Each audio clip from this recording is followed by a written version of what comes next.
देखिए, हम डिसाइड तभी कर लिए जब मेरी माँ को मेरी दादी बोली कि नीचे में सोने के लिए और मेरा चाचा भी सपोर्ट कर दिया। हम सोच लिए कि हमको कुछ ना कुछ करना पड़ेगा। होता क्या है कि मेरे घर में मेरी जो दादी है, वो मानसिक रूप से उसका मतलब थोड़ा-सा मानसिक स्थिति खराब है। मान लेते हैं आज उसकी मानसिक स्थिति खराब है, लेकिन पहले तो नहीं था। पहले तो मानसिक स्थिति अच्छी थी। तब भी वो मेरे माँ के साथ गलत ही करती थी। मेरे माँ को बहुत सताया है, बहुत ज़्यादा। और मैं यही कहना चाहता हूँ कि मेरी जो माँ है वो पहले सोती थी, हमारा चौकी था, चौकी होता है उस पे सोती थी। मेरी दादी अपने कमरे में सोती थी, वहाँ पे पंखे का पूरा व्यवस्था था। लेकिन मेरी दादी क्या बोली कि पंखा गिर जाएगा क्योंकि उसको मानसिक स्थिति अच्छी नहीं है। या तो जानबूझ करके भी कि हम इस चौकी पे सोएँगे, जिससे कि मुझे जिससे कि मेरी जो माँ है ना उसको नीचे सोना पड़े। लेकिन मेरा चाचा इस चीज़ का सपोर्ट किया। फिर लोग कहते हैं कि आप अपने चाचा को क्यों नहीं पसंद करते हैं? उसका कारण आज बताता हूँ। मेरे चाचा ने कहा कि ठीक है दादी को कि हाँ, तुम यहीं पे सोना चाहती हो, सो जाओ। मेरी माँ का अभी हाथ क हाथ जो है ना, हाथ को डॉक्टर से दिखाया, इतना ज़्यादा फूल गया है, तो उसको नीचे में सोएगी कैसे? तकलीफ़ है। पंखा चला के सोती है तो मेरी दादी पंखा बंद कर देगी। लेकिन मेरा चाचा क्या देख रहा है, वो अपनी माँ के बारे में सोच रहा है, मेरे दादी के बारे में सोच रहा है कि दादी को कोई तकलीफ़ ना हो, बाकी लोग मर जाएँ, कोई बात नहीं है। फिर लोग कहते हैं कि विरोध क्यों करते हो अपने चाचा का? उसका वजह यही है। मेरे चाचा ने कहा कि ठीक है, मतलब दादी चौकी पे सोएगी, मतलब मेरी माँ तो गरीब की माँ है, उसका तो पति भी अच्छा नहीं है, तो जहाँ चाहे वहाँ सोए। मर भी जाए तो अच्छा रहेगा, क्यों? क्योंकि उसको एक दियाद कम हो जाएगा, ताकि चीज़ ले सके। क्यों करता हूँ नफ़रत? उसका वजह पता है कि वो मुझे पहली चीज़ बेवकूफ़ साबित करने का कोशिश करता है। हर चीज़ में मुझे नीचा दिखाता है कि हाँ, तुझे ये भी नहीं आता, वो भी नहीं आता। वो चीज़ तू प्यार से भी तो बता सकता है कि हाँ, इसको ऐसे करते हैं। पूरे दिन बोलेगा घर का ये काम करो, वो काम करो, पढ़ने नहीं देता, कंप्यूटर प्रैक्टिस करने नहीं देता। पहले तो कंप्यूटर क्लास जाते थे, कम से कम शांति से रहते थे। मैं सोचता था कि कब जाऊँगा कंप्यूटर क्लास की हैवान से थोड़ा-सा शांति मिलेगा, क्योंकि इस इंसान के साथ रह के अच्छा नहीं लगता है मुझे। वो तो मजबूरी में रहना पड़ता है। मेरी दादी और चाचा के साथ मुझे रहने में मतलब बहुत ही बेकार लगता है, मजबूरी है इसीलिए। तो मैंने फिर टैली सीखना शुरू किया। मैंने डिसाइड कर लिया है कि इस महीने के बाद मैं इस घर में रहूँगा ही नहीं। क्यों? क्योंकि मैं कंप्यूटर प्रैक्टिस कर रहा हूँ। तो क्या करेगा भाई कि वो हर चीज़ में मतलब कमी निकालेगा, बोलेगा तुमको ये भी नहीं आता, वो भी नहीं आता। उसको तो तू प्यार से भी समझा सकता है, यहाँ इसको ऐसे करते हैं। पूरे दिन बोलेगा घर का काम कर, कंप्यूटर प्रैक्टिस उससे नहीं हो पाता है मेरा। ना मैं पढ़ाई कर पाया हूँ 2 साल से, 2 साल से मैं डिस्टर्ब ही रहा, क्योंकि वो जब यहाँ रहता है तो बोलेगा घर का काम कर, तो उसमें पढ़ाई कब कर पाऊँगा। तो मैं क्या करता हूँ कि मैं रात को पढ़ लेता हूँ। मैं क्या करता हूँ 8 बजे से 10 बजे तक कंप्यूटर चला लिया, फिर रात को 12 से 4। क्या करेंगे? उस इंसान को तो कुछ कह नहीं सकते। उस इंसान का क्या लक्षण है पता है? कि वो चाहता है कि उससे बड़ा इंसान कोई है ही नहीं। वो सब कुछ जानता है। वो अपने आप को ये सोचता है कि मैं भगवान का अवतार हूँ, विष्णु अवतार हूँ। मैं सब कुछ जानता हूँ। फिर वो क्या करेगा, डराएगा कि अरे पुलिस को एप्लीकेशन कर देंगे। वो धमकाएगा कि हाथ-पैर तोड़ देंगे। मतलब वो चाहता नहीं है कि उसको कोई ऊँची आवाज़ में बात करे। भले ही वो चाहे तो कुछ भी करे, मतलब वो दूसरों को नीचा दिखाए, दूसरों को डाँटे, पीटे, धमकी दे, वो सही है। लेकिन अगर उसको कोई जवाब दे दे, तो भाई साहब को गलत लग जाता है, उसको बुरा लग जाता है।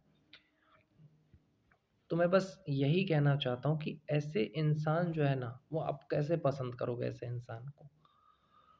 और एक बार तो मेरी माँ को भी डाँटा था कि हाँ, दादी के चक्कर में मतलब मेरी जो दादी है ना, वो गलत भी करे तो उसको भी बोलेगा सही कर रही है। मानता हूँ दादी की मानसिक स्थिति अच्छी नहीं है, लेकिन आप भी तो उसको सपोर्ट कर रहे हो ना, आप भी तो सपोर्ट कर रहे हैं कि हाँ, जो दादी बोल रही है वही सही है। दादी बोल देगी कि हाँ, सौरभ हमको गाली दिया, सौरभ हमको मारा, ये सौरभ की माँ हमको ऐसे बोली, वैसे बोली, ये मान भी लेगा। ये मान लेगा कि हाँ, सच में हम लोग जो है ना दुःख दे रहे हैं दादी को, जबकि वो सच नहीं रहता है, झूठ रहता है फिर भी। तो इस वजह से मैं थोड़ा बहुत परेशान रहता हूँ इस इंसान की वजह से, सच्ची बता रहा हूँ। आज़ादी से जीने तक नहीं देता है, मोबाइल चलाओ तो बोलेगा पूरे दिन रील देख रहा है। मेरे एक भी सब्सक्राइबर देख लो कि फालतू का सब्सक्राइब नहीं किया किसी ऐसे चैनल को। जितने भी चैनल को सब्सक्राइब किया है सब में नॉलेज है, साइंस से, पॉलिटी से, सब रिलेटेड है। अच्छी चीज़ सीखने के लिए मोबाइल का यूज़ करता हूँ। जब मैंने डिबेट करने के लिए बोला था फ्लूइड मैकेनिक्स पे तो संस्कृत व्याकरण पूछने लगे। मतलब ये न जो होता है ना, एक नार्किसिस्ट होता है, क्या कहते हैं अंग्रेजी में, वो टाइप का इंसान है कि मतलब वो ये सोचता है कि तानाशाह जो होता है ना, हिटलर, उस डिक्टेटर टाइप का है कि हाँ वो जो कह रहा है वो सही है, बाकी सब कुछ गलत है, वो ऐसा सोचता है। उसको ना कोई मजदूर पसंद करते थे जब घर पे काम चल रहा था, ना मिस्त्री कर रहा था। क्यों? क्योंकि ये सोच रहे थे कि ये इंसान का क्या लक्षण है पता है, ये इंसान चाहता है जो ये कह रहा है ना वही सही है, बाकी पूरी दुनिया बेवकूफ़ है। कभी दूसरों की सुनता ही नहीं है। क्यों? इस पर्सनैलिटी को कहते हैं नार्किसिज्म, यानी अपने आप में घमंड होना कि अरे मैं सब कुछ जानता हूँ। मतलब मेरी दादी के लिए ये दूसरों से लड़ेगा, भले ही दादी गलत बोले सही बोले फिर भी। इतना ही नहीं भाई, अपने बेटे को ज़बरदस्ती इंजीनियरिंग कराया, बेटे को बनना था फैशन डिज़ाइनर। मतलब ये चाहता है कि जो ये कर रहा है ना वही सब लोग करें। क्यों? हर इंसान का अपना-अपना इंटरेस्ट है, वो क्यों करेगा? जो जिसमें इंटरेस्ट नहीं है वो काम क्यों करे? मेरे को इंजीनियरिंग में इंटरेस्ट नहीं है, मैंने नहीं करा। मुझे जिस चीज़ में इंटरेस्ट है वो मैं कर रहा हूँ। ये चाहता है कि जो सब कर रहे हैं वो करें। मैं वो भीड़ भीड़ में नहीं जाना चाहता, मैं कामयाब होना चाहता हूँ, बड़ा आदमी बनना चाहता हूँ। खुद तो कभी बड़े आदमी बने नहीं हैं ये लोग। बड़े आदमी बनने का मतलब कितने लोग जानते हैं? यूट्यूब है कि नहीं है? यूट्यूब पे चैनल बनाया है कि नहीं? एक भी वीडियो डाला कि नहीं? नहीं। और कोई अगर कर रहा है तो तुम्हें लग रही है कि क्यों कर रहा है। ये इंसान क्या बोलता था मुझे कि मैं तुझे खिलाता हूँ, कपड़े देता हूँ। तो भाई बस 1 महीने की बात है। मैं चैलेंज दे के कह रहा हूँ, 1 महीने। उसके बाद मैं दिन-रात सीख रहा हूँ। भले तू आ भी जाएगा ना तो भी मैं टेली सीखूँगा। क्यों? रात भर सीखूँगा। अगर तू दिन में मुझे डिस्टर्ब करेगा, डिमोटिवेट करेगा, क्योंकि तू आएगा तो फिर डिस्टर्ब डिमोटिवेट तो होना ही है।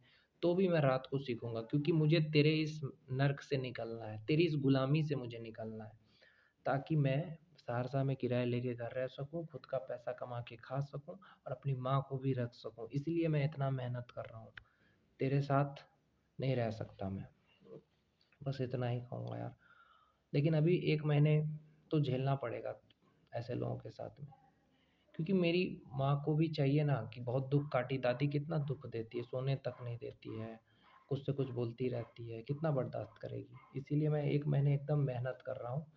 देख लेना 28 मई होते-होते सहरसा में जॉब करके तुम रहो अपनी माँ के साथ, हम रहेंगे अपनी माँ के साथ। जैसे तुम्हारी माँ तुम्हें प्यारी है उसी तरीके से मेरी माँ मुझे प्यारी है। मैं भले ही गरीब हूँ, तुम्हारे जितने पैसे नहीं है मेरे पास, लेकिन घमंडी नहीं हूँ।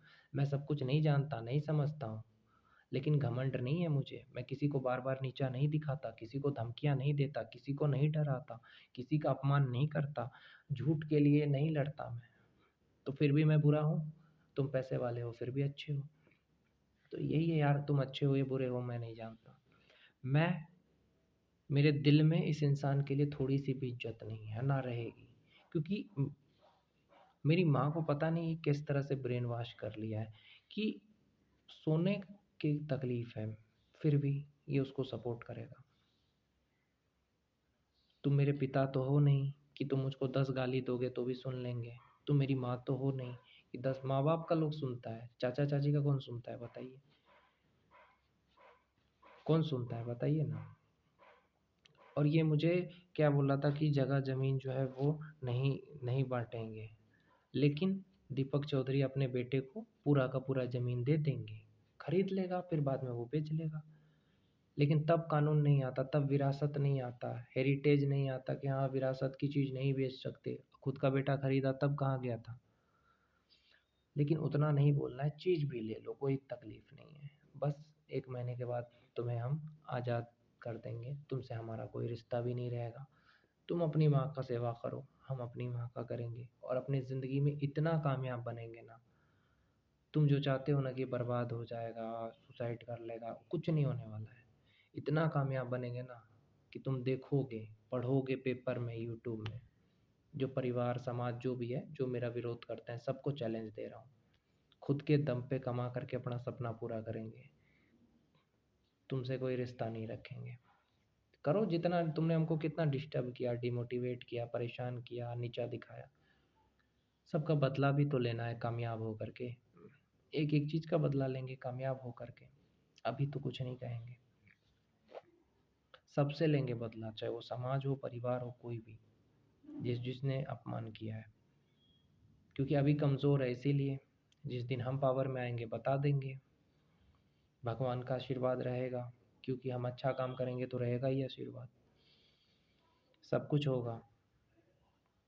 बस वेट करो, इंतज़ार करो, ठीक है। बाकी भगवान तुम्हारा कल्याण करे इसी तरीके से। राम राम। जितना कष्ट देना है देते रहो, डिस्टर्ब करना है करते रहो, डिमोटिवेट करते रहो। समुद्र को जिस तरीके से चीर के नाव निकलता है ना, उसी तरीके से समुद्र को चीर करके जैसे जहाज निकलता है, उसी तरीके से सारा परेशानी को चीर करके कामयाब बनेंगे, देख लेना तुम।